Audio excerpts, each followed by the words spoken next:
নমস্কার, সাবনাভিক নিউজ নেটওয়ার্কে আপনাদের স্বাগত। লোকসভায় টিকিট না পেলেও বিধানসভা উপনির্বাচনে বরানগরের মতো গুরুত্বপূর্ণ অঞ্চলের দায়িত্ব এখন অভিনেত্রী সায়ন্তিকা ব্যানার্জির কাঁধে।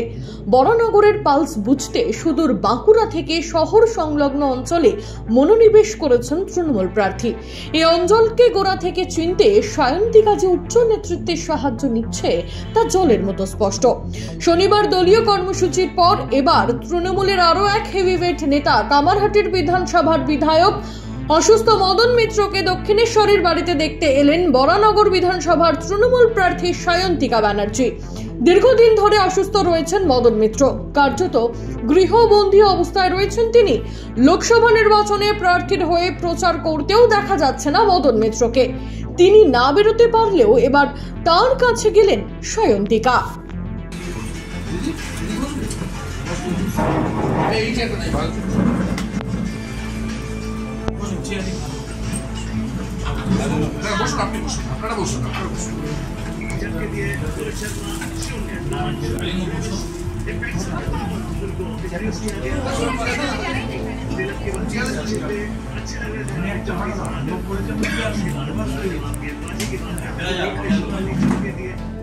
সাক্ষাৎ শেষ করে নিচে নেমে এসে সাংবাদিকদের মুখোমুখি হয়ে কি বললেন তৃণমূল প্রার্থী, শুনবো।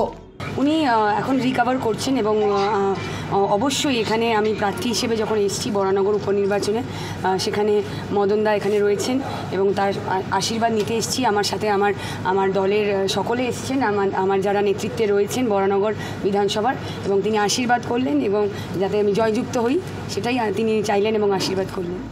নির্বাচনে জয়ী হওয়ার জন্য সায়ন্তিকা ব্যানার্জিকে আশীর্বাদ করলেন মদন মিত্র এবং তিনি জানান রাজ্যের মা মাটি মানুষ ভোট দিয়ে জয়ী করবে সায়ন্তিকাকে। বরানগর বিধানসভায় উপনির্বাচনে সায়ন্তিকা বিপুল ভোটে জয়ী হবে। আশীর্বাদ করবে বাংলার মানুষ, বাংলার মা মাটি মানুষ। সব থেকে বড় আশীর্বাদ হোক বাংলার, ভারতবর্ষের মানুষের মুখ মমতা বন্দ্যোপাধ্যায় আশীর্বাদ করবেন। আমার সঙ্গে দেখা করেছে, আমি বলেছি যে তুমি নিশ্চয়ই জিতবে এবং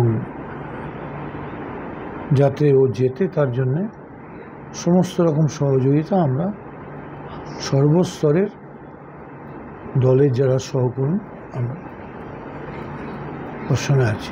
বরানগরে সায়ন্তিকা নিঃসন্দেহে বিধানসভায় জিতছে। উল্লেখ্য, 21 বিধানসভা নির্বাচনে বাঁকুড়া থেকে বিরোধীদের কাছে হেরে যান সায়ন্তিকা। তারপরেও বাঁকুড়ার মানুষের সঙ্গে যোগাযোগ রেখে গিয়েছিলেন তৃণমূল নেত্রী। 2024 লোকসভা নির্বাচনের টিকিট না পেয়ে অভিমান হলেও নেত্রীর মান ভাঙাতে তৃণমূল কংগ্রেস এবার তাকে দায়িত্ব দিয়েছে বরানগরের মতো অত্যন্ত গুরুত্বপূর্ণ অঞ্চলের। এখন দেখার ভূমিপুত্র না তৃণমূল কংগ্রেস, কার পাল্লা ভারী করে বরানগরবাসী। রাজা দে, সাবনাভিক নিউজ, দক্ষিণেশ্বর। সমস্ত খবরের আপডেট পেতে লাইক করে সাবস্ক্রাইব করুন সাবনাভিক নিউজ। সেই সঙ্গে বেল বাটন প্রেস করতে ভুলবেন না। আপনাদের একটা সাবস্ক্রিপশন আমাদের জন্য অত্যন্ত মূল্যবান। জয় হিন্দ।